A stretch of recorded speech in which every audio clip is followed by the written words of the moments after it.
Hello friends, आज हम बात करने वाले हैं यंग पेशेंट्स में हार्ट अटैक के बारे में। यंग पेशेंट्स में हार्ट अटैक एक बहुत ही कॉमन प्रॉब्लम है और आज के डेट में पहले के कंपैरिजन में ज़्यादा से ज़्यादा यंग एज में हार्ट अटैक देखने को मिल रहा है। पहले के कंपैरिजन में हार्ट अटैक का प्रेवलेंस बढ़ा भी है। उम्र दराज पे लोगों में पहले ज़्यादा देखा जाता था, लेकिन आज के डेट में पहले के कंपैरिजन में 20 साल, 25 साल, 30 साल इस एज में भी हार्ट अटैक देखने को मिल रहा है।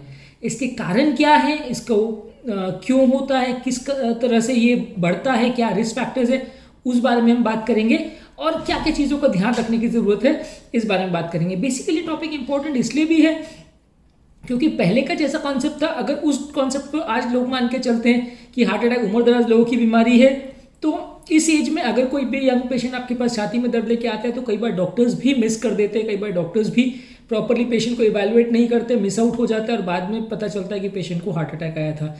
इसलिए जानना जरूरी है कि हार्ट अटैक यंग एज में भी आज के डेट में मिलता है और किन कारणों से होता है, उस बारे में अगर हम समझ रहेगी तो बेसिकली हम उन कारणों को अगर अवॉइड कर सके तो हार्ट अटैक का चांसेस कंपेरेटिवली हम कम कर सकते हैं। सबसे पहले हार्ट अटैक क्या है? बेसिकली हार्ट अटैक हार्ट की नली की ब्लॉकेज की बीमारी है, जिसमें हार्ट की नली सडनली बंद हो जाती है और जो एरिया को वो नली ब्लड सप्लाई करती है उस एरिया में ग्लूकोज और ऑक्सीजन का सप्लाई बिल्कुल बंद हो जाता है, सेल्स मरना चालू हो जाते हैं। 30 मिनट के अंदर इस टिश्यू का डैमेज चालू हो जाता है, 12 घंटे में डैमेज कंप्लीट हो जाता है। हार्ट अटैक एक खराब बीमारी है जिसमें टाइम का ट्रीटमेंट में बहुत ज़्यादा वैल्यू है। हर 30 मिनट जो ट्रीटमेंट में डिले होता है, मृत्यु का चांस स्टडीज़ के हिसाब से 7.5% के हिसाब से बढ़ते जाता है। तो ये घातक बीमारी है, डेंजरस बीमारी है, जानलेवा बीमारी है, लेकिन ट्रीटेबल बीमारी है। अगर इसको सही समय पर सही तरह से ट्रीटमेंट किया जाए तो ज़्यादातर लोगों को बचाया जा सकता है। तो इस बारे में आज हम बात करेंगे और यंग लोगों में हार्ट अटैक के कारण होते हैं, किन कारणों से आजकल यंग लोगों में हार्ट अटैक ज़्यादा देखने को मिल रहा है, उस बारे में बात करेंगे। बेसिकली यंग पेशेंट्स में मैं जैसा कि मैंने कहा, क्योंकि हार्ट अटैक कम देखा जाता है इसलिए मिस भी ज़्यादा होता है। जब भी कोई यंग पेशेंट छाती का दर्द लेके आता है और खासकर तब जबकि दर्द एटिपिकल होता है यानी कार्डियक पेन जैसा नहीं लगता है, तो कई बार डॉक्टर्स भी पेशेंट को डिटेल में इवैल्यूएट नहीं करते और पेशेंट का दर्द नॉन कार्डियक या मस्कुलर पेन बोल के मिस हो जाता है, जबकि पेशेंट को मेजर हार्ट अटैक आ जाता है और उसके बाद सडनली पेशेंट की जान का खतरा हो जाता है, या अगर जान बच भी जाए तो भी हार्ट का पंप फंक्शन इतना ज़्यादा खराब हो जाता है कि फ्यूचर के लिए वो काम करने के लिए पेशेंट को तकलीफ हो जाती है, लाइफ टाइम के लिए वो एक तरह से हैंडीकैप्ड हो जाता है। तो इसलिए इस बीमारी को समझना जरूरी है और यंग पेशेंट्स में क्या रिस्क फैक्टर्स है उस बारे में जानना जरूरी है। जैसा कि मैंने कहा, हार्ट अटैक ज़्यादातर प्रिडोमिनेंटली मिडिल एज या एल्डरली लोगों की बीमारी है। ज़्यादातर इसका प्रेवलेंस 40 से 60-70 की एज में ज़्यादा देखने को मिलता है। यंग पेशेंट्स में मिलता है लेकिन कंपेरेटिवली चांसेस कम है।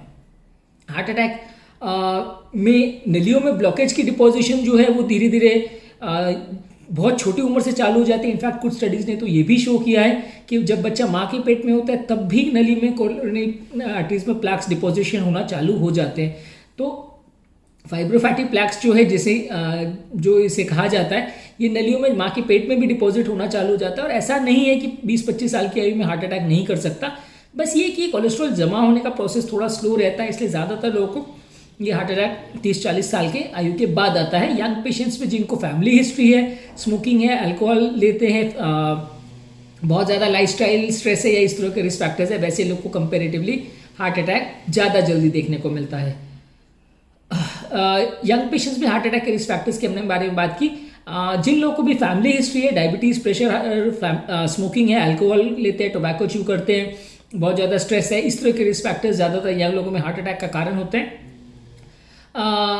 ज़्यादातर इसमें जो रिस्क फैक्टर्स हैं उनको दो तरह से डिवाइड कर सकते हैं, एक मॉडिफाइबल रिस्क फैक्टर और एक non modifiable risk factor. Modifiable risk factor यानी कि जो चीज़ों को हम चेंज कर सकते हैं, जैसे BP, sugar, cholesterol, lifestyle, stress, इस तरह की चीज़ों को हम चेंज कर सकते हैं और इनको कंट्रोल करने से लाइफस्टाइल में जो प्रॉब्लम्स है जिसकी वजह से हार्ट अटैक आता है वो कंपेरेटिवली कम किया जा सकता है। जो नॉन मॉडिफाइबल रिस्क फैक्टर्स है जैसे age, sex, family history of cholesterol, family history of heart problems या कोई जेनेटिक इश्यूज हैं किसी को, तो उस तरह की चीज़ों को मॉडिफाई नहीं कर सकते। और वैसी चीज़ों में नॉन मॉडिफाइबल रिस्क फैक्टर्स की वजह से अगर किसी को हार्ट अटैक आता है उसमें ज़्यादा कुछ हम नहीं कर सकते प्रिवेंट करने के लिए। हाँ, लेकिन ऐसे केसेस में भी जो मॉडिफाइबल रिस्क फैक्टर्स अगर उनको हम कंट्रोल करते हैं तो हार्ट अटैक का प्रेवलेंस कुछ हद तक कम कर सकते हैं। स्मोकिंग एक बहुत इंपॉर्टेंट रिस्क फैक्टर है और ज़्यादातर यंग पेशेंट्स में स्मोकिंग बहुत इंपॉर्टेंट रिस्क फैक्टर माना गया है। इनफैक्ट मेरे एक्सपीरियंस में जितने भी मैंने यंग पेशेंट्स हार्ट अटैक के लिए देखे हैं, मैंने इनफैक्ट 17-18 साल में भी यहाँ लोगों को हार्ट अटैक आते देखा है और एंजियोप्लास्टी की है। ज़्यादातर मैंने जो भी यंग पेशेंट्स देखे हैं जिनको हार्ट अटैक आता है, स्मोकिंग एक बहुत बड़ा रिस्क फैक्टर होता है। और ज़्यादातर ये यंग पेशेंट्स में, मेल पेशेंट्स में खासकर अगर हार्ट अटैक आता है तो smoking is one of the leading important factors. तो ऐसा नहीं सोचना है कि ये बिल्कुल किताबी बातें हैं कि स्मोकिंग से कैंसर होता है, स्मोकिंग से हार्ट अटैक होता है, ये डॉक्टर्स है और ये गवर्नमेंट वाले आपको सिर्फ डराने के लिए बोलते हैं, ऐसा बिल्कुल भी नहीं है। ये एक्चुअल रियलिटी है। अस्थमा की प्रॉब्लम, हार्ट का प्रॉब्लम, कैंसर का प्रॉब्लम और बहुत सारे विकृतियाँ जो है या बहुत सारे प्रॉब्लम जो है वो स्मोकिंग से एक्चुअली होते हैं। और ये कि वही आपको डराने के लिए झूठ बोल रहा है, ऐसा नहीं है। यंग पेशेंट में स्मोकिंग सबसे इंपॉर्टेंट रिस्क फैक्टर माना जाता है। फैमिली हिस्ट्री बहुत ही इंपॉर्टेंट रिस्क फैक्टर है। जिन लोग के भी परिवार में बहुत लोग को हार्ट अटैक आया है, ऐसा नहीं है कि उस परिवार में हर यंग व्यक्ति को हार्ट अटैक आएगा ही, लेकिन हाँ उनको हार्ट अटैक आने का चांसेस कंपैरेटिवली ज़्यादा हो जाता है। उसमें हार्ट अटैक या हार्ट की बीमारियों की होने की पॉसिबिलिटी कई गुना ज़्यादा होती है। पर हाँ, नॉन मॉडिफाइबल रिस्क फैक्टर्स ये हैं, इनको मॉडिफाई नहीं कर सकते। पर ऐसे लोगों में भी अगर आप जो चीज़ों को मॉडिफाई कर सकते हो, जैसे कि बीपी, शुगर, कोलेस्ट्रॉल वगैरह, तो उनको अगर आप मॉडिफाई करते हो तो कंपेरेटिवली हार्ट अटैक का चांस कम हो जाता है। अब हम बात करेंगे अगर कोई यंग व्यक्ति हार्ट अटैक लेके आता है तो वैसे केसेस में क्या करना चाहिए और उसमें किस तरह की डिफरेंस होता है उम्र दराज पेशेंट और यंग पेशेंट की हार्ट अटैक में, उस बारे में। सबसे पहले तो अगर कोई हार्ट अटैक लेके आता है तो जैसा कि रूटीन प्रोटोकॉल है, सब पेशेंट्स का ईसीजी करना चाहिए। इलेक्ट्रोकार्डियोग्राफी यानी हार्ट के करंट की एक टेस्ट है जिसमें 80 to 90% केसेस में मेजर हार्ट अटैक पिकअप हो जाता है। 5 to 10% केस में हार्ट अटैक मिस भी हो सकता है ऐसे केस में, लेकिन at least 80 to 90% predictive value ECG का रहता है। इसके बाद ऐसे पेशेंट्स में अगर ईसीजी में पिकअप नहीं हो रहा है या डाउटफुल फाइंडिंग्स है तो इकोकार्डियोग्राफी कर सकते हैं। इकोकार्डियोग्राफी बेसिकली हार्ट की सोनोग्राफी है जो कि हार्ट में अल्ट्रासाउंड के रेडिएशंस के माध्यम से हम हार्ट के स्ट्रक्चरल डिजीज को असेस करते हैं, हार्ट के वैल्व्स की कंडीशन, हार्ट का पंप फंक्शन, ये सब चीज़ें असेस करते हैं। अगर इस पे डायग्नोसिस कंफर्म हो जाती है तो कंफर्मेशन के लिए हम फर्दर एक एंजियोग्राफी करते हैं। नहीं भी कंफर्म होती है तो भी कंफर्मेशन के लिए ज़्यादातर पेशेंट में हमें एंजियोग्राफी करना पड़ता है, जिससे कि बीमारी 100% कंफर्म हो जाती है। अगर किसी पेशेंट में बहुत डाउटफुल है और ईसीजी को बिल्कुल नॉर्मल है तो हम स्ट्रेस टेस्ट यानी ट्रेडमिल टेस्ट कर सकते हैं। और अगर ये ट्रेडमिल टेस्ट नॉर्मल आता है तो लगभग 70 to 80% केसेस में हम हार्ट की बीमारी को रूल आउट कर सकते हैं। पर हाँ, ट्रेडमिल टेस्ट की प्रेडिक्टिव वैल्यू 100% नहीं होती और माइनर अटैक्स को ही कई बार मिस भी कर सकता है, माइनर ब्लॉकेजेस को भी मिस कर सकता है। क्रिटिकल ब्लॉकेज और क्रिटिकल लेजन्स जो हैं उनको ये प्रेडिक्ट कर सकता है, लेकिन उसमें भी प्रेडिक्टिव वैल्यू 70 to 80% से ज़्यादा नहीं है। ज़्यादातर यंग पेशेंट्स में जो हार्ट अटैक आते हैं वो क्लॉटिंग प्रॉब्लम से रिलेटेड होते हैं। कभी कभार ये होमोसिस्टीन और protein C, protein S factor, 5 Leiden mutation, इस तरह की चीज़ों की वजह से भी हार्ट अटैक आते हैं।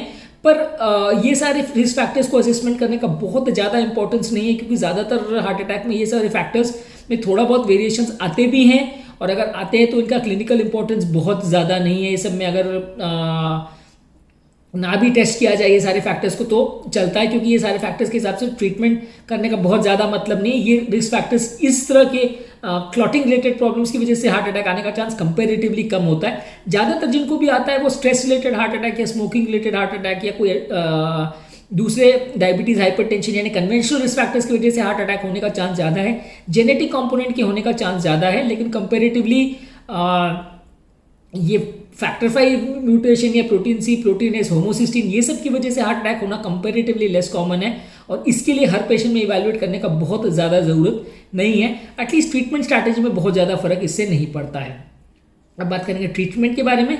बेसिकली क्योंकि ज़्यादातर यंग पेशेंट्स की नलियों में ब्लॉकेजेस बहुत ज़्यादा नहीं होते, कोलेस्ट्रॉल डिपोजिशन बहुत ज़्यादा नहीं होता है। कई पेशेंट्स को सिर्फ क्लॉट की वजह से हार्ट अटैक आता है, नली में सिर्फ ब्लड का थक्का जमा होता है, इसकी वजह से हार्ट अटैक आता है। तो इसलिए काफ़ी पेशेंट्स में अगर आप सिर्फ एंजियोप्लास्टी के दौरान स्टेंट ना डालें, सिर्फ बलून करके नली को खोल दें या सिर्फ खून पतला करने की दवा ही दे दें तो कई बार काफ़ी पेशेंट्स के लिए सफिशिएंट होता है। कई पेशेंट्स के लिए हमें एंजियोप्लास्टी में स्टेंट डालने की ज़रूरत नहीं पड़ती है, क्योंकि स्टेंट का बेसिकली पर्पज़ ये है कि वो कोलेस्ट्रॉल के ब्लॉकेजेस को साइड में करने के लिए, हटाने के लिए बेसिकली काम आता है।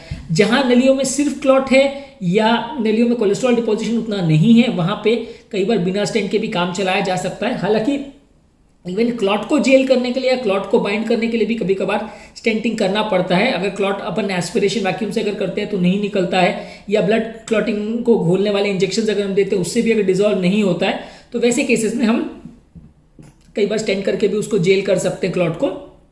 उसमें क्या होता है कि क्लॉट को हम साइड की दीवारों से जैम कर देते हैं, उसको फंसा देते हैं वहाँ पे, ताकि वो हिल ना पाए और धीरे धीरे करके ब्लड में वो घुल जाए। ज़्यादातर यंग पेशेंट में क्योंकि कोमॉर्बिड कंडीशंस यानी बीमारियां बहुत ज़्यादा नहीं होती है, ये काफ़ी एथलेटिक या फिट लोगों में अगर हार्ट अटैक आता है तो उसमें अगर एक बार हार्ट अटैक के अक्यूट फेज में से या क्राइसिस फेज में से पेशेंट निकल जाए तो लॉन्ग टर्म रिस्क कंपेरेटिवली कम होता है।